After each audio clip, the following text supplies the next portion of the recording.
Hello student, कैसे हैं आप सब। उम्मीद करता हूँ आप सब अच्छे होंगे, मस्त होंगे, बेहतर होंगे, आपकी पढ़ाई बेहतर चल रही होगी। क्लास 11 फिजिक्स में आज का टॉपिक है रैखिक संवेग संरक्षण का नियम।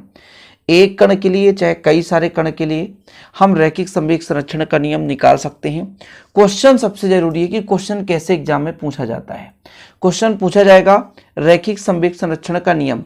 कभी कभी एक नंबर में केवल नियम पूछ दिया जाता है, या कि कभी कभी 2 से 3 नंबर के लिए आ जाता है कि एक कण के लिए आप रैखिक संवेग संरक्षण का नियम सिद्ध कीजिए, या n कण के लिए। तो हम दोनों प्रकार से देखेंगे, एक कण के लिए और n कण के लिए, मतलब एक से अधिक कण हो, जैसे 2 कण, 3 कण, 4 कण हो, तब उनमें रैखिक संवेग संरक्षण का नियम किस प्रकार से लागू होता है। सबसे पहले तो जानना जरूरी है कि रैखिक संवेग संरक्षण का नियम क्या है।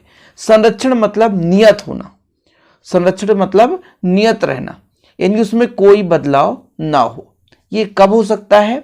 जब किसी निकाय पर कोई बाह्य ना लगाया जाए। यदि कोई निकाय है, यदि उसमें बाह्य ना लगाया जाए तो उसका कुल रैखिक संवेग संरक्षित रहता है, अर्थात नियत रहता है। यानी जो भी उसका रैखिक संवेग होगा, मतलब एक कोई वस्तु एक सरल रेखा में गति कर रहा है तो उसमें जो भी संवेग होगा उसका मान नियत रहेगा, उसका मान नहीं बदलेगा। यही है रैखिक संवेग संरक्षण का नियम। जिस प्रकार से आप लोग ऊर्जा संरक्षण का नियम पढ़ते हैं कि ऊर्जा ना तो नष्ट होती है ना तो उत्पन्न होती है, केवल अवस्था बदलती है ना। इसी प्रकार से यहाँ पे यदि किसी वस्तु का संवेग है कुछ ना कुछ, देखो रैखिक संवेग कब कहलाएगा? कोई वस्तु एक सरल रेखा पे गति कर रहा है तो उस पर एक रैखिक संवेग होगा। तो यदि उस पर कोई बल ना लगाया जाए, यदि वो गति कर रहा है तो अपने नियत वेग से गति कर रहा है, बाह्य बल नहीं लगाएंगे तो उसके वेग में यदि कोई परिवर्तन नहीं होगा तो उसके संवेग में भी कोई परिवर्तन नहीं होगा, नियत होगा। देखो संवेग का फार्मूला क्या होता है बच्चों? संवेग बराबर होता है द्रव्यमान गुणे वेग। क्या होता है? द्रव्यमान गुणे वेग। तो किसी वस्तु के द्रव्यमान में कोई परिवर्तन तो नहीं होगी, है ना। यदि आप मान लो कहीं पे दौड़ रहे हो तो आपका यदि द्रव्यमान मान लीजिए 50 kg है, 50 किलोग्राम, तो आप दूसरे जगह भी जाओगे तो आपका 50 किलोग्राम रहेगा। लेकिन बच्चों यदि मैं कह दूं वेग, तो वेग बदल सकता है, वेग बदल सकता है। तो यदि हम किसी वस्तु पर बाह्य बल नहीं लगाएं, यदि वो वस्तु सरल रेखा में गति कर रही है, उस पर बाह्य बल ना लगाएं तो वेग में परिवर्तन नहीं होगा। बाह्य बल ना लगाएं तो वेग में परिवर्तन नहीं होगा, है ना। वेग में परिवर्तन नहीं होगा। जब वेग में परिवर्तन नहीं होगा बच्चों, तो फिर संवेग भी नियत रहेगा, संवेग में भी कोई परिवर्तन नहीं होगा। संरक्षण का मतलब नियत रहना, कोई बदलाव ना होना। जैसे ऊर्जा संरक्षित है, उसमें बदलाव केवल और केवल उसका रूप बदल रहा है, ना तो ऊर्जा नष्ट हो रही ना तो उत्पन्न हो रही। इसी प्रकार संवेग संरक्षण का भी नियम है कि यदि किसी वस्तु पर, किसी निकाय पर कोई बाह्य बल ना लगाए तो उसका कुल रैखिक संवेग संरक्षित रहता है, नियत रहता है, जितना है उतना ही रहेगा। कुल मिलाकर आपने सीखा कि यदि कोई वस्तु सरल रेखा पे गति कर रहा है तो उस पर एक रैखिक संवेग होगा, वो बल पर डिपेंड करेगा। यदि बल लगाएंगे तो उसके वेग में परिवर्तन होगा। जैसे आप थोड़ा सा ज्यादा एक नियत वेग से आप दौड़ रहे हो, यदि थोड़ा सा ज्यादा बल लगा दिए तो फिर आपका वेग बढ़ जाएगा, या थोड़ा सा कम बल लगाए तो वेग कम हो जाएगा। और जब आपका वेग बढ़ गया तो कहीं ना कहीं वेग बढ़ने से संवेग भी बढ़ जाता है। क्लियर है? कोई दिक्कत तो नहीं। चलो उत्पत्ति करेंगे पहले एक कण के लिए। आप लोग हेडिंग लगाएंगे एक कण के लिए। ये एक कण के लिए बच्चों न्यूटन के गति के द्वितीय नियम से। न्यूटन का गति का द्वितीय नियम क्या कहता है कि संवेग परिवर्तन की दर उस पर लगाए गए बल के समानुपाती होता है ना, या उस पर आरोपित बल उसके संवेग परिवर्तन की दर के समानुपाती होता है। वैसे तो बल लगाएंगे तभी संवेग में परिवर्तन होगा। तो न्यूटन का द्वितीय नियम क्या कहता है, थोड़ा मैं यहाँ पे आपको समझाना चाहता हूँ। संवेग परिवर्तन की दर, संवेग को p से दर्शाते हैं, परिवर्तन तो डेल p, समय के साथ तो डेल t। संवेग परिवर्तन की दर उस पर लगाए गए बल के समानुपाती होता है। जब मेरे बच्चों समानुपाती हटता है तो एक नियतांक लग जाता है। क्या लग जाता है? एक नियतांक। तो k एक नियतांक है।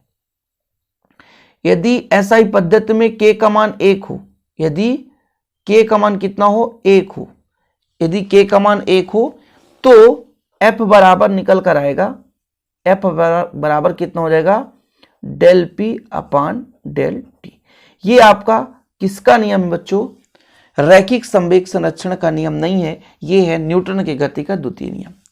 किंतु ये कब रैखिक संवेग संरक्षित रहता है? जब बाह्य बल ना लगाया जाए, जब बाह्य बल ना लगाया जाए। मतलब बाह्य शून्य हो, यदि बाह्य शून्य हो, एफ का मान शून्य हो, आप लोग खुद सोचो, यदि एफ का मान शून्य हो तो एफ का मान शून्य होगा तो फिर यहां पर जो आपका dp/dt है इसका मान भी शून्य होगा। सही है ना, जब f का मान शून्य होगा, f बराबर 0 रख दो तो dp/dt का मान भी शून्य होगा। मतलब dt यदि पक्षांतर कर दें तो dp बराबर कितना हो जाएगा, शून्य हो जाएगा। यानी p में कोई परिवर्तन नहीं हो रहा है तो p एक क्या हो गया, एक नियतांक हो गया। तो एक कण के लिए हमारा सिद्ध हो गया, एक कण के लिए सिद्ध हो गया कि संवेग जो है होता है क्या रहता है, नियत रहता है। सिंपल है।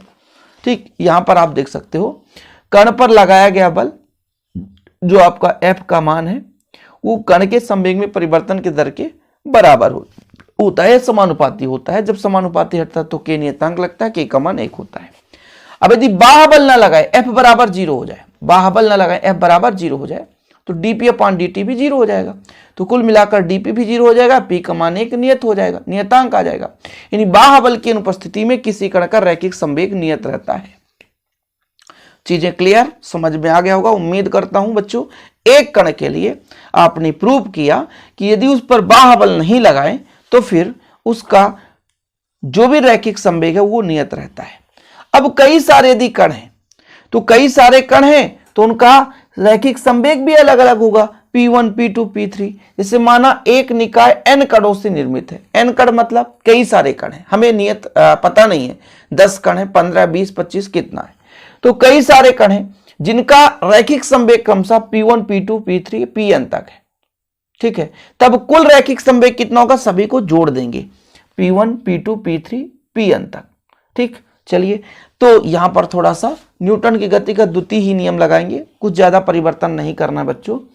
जैसे हमने कहा कि जो F है वो किसके बराबर होता है, del P/del T।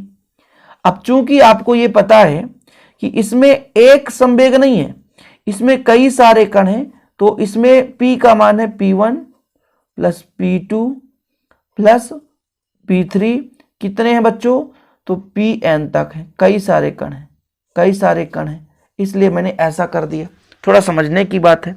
अच्छा, अब बोला ये गया कि यदि बाह्य बल ना लगे, बाह्य बल ना लगे यानी F बराबर 0 हो जाए, बाह्य बल की अनुपस्थिति हो, तो जो हमारा ये पक्ष है मतलब del P1 plus P2 plus P3 Pn, इसका मान क्या होगा बच्चों, इसका मान भी 0 के बराबर हो जाएगा।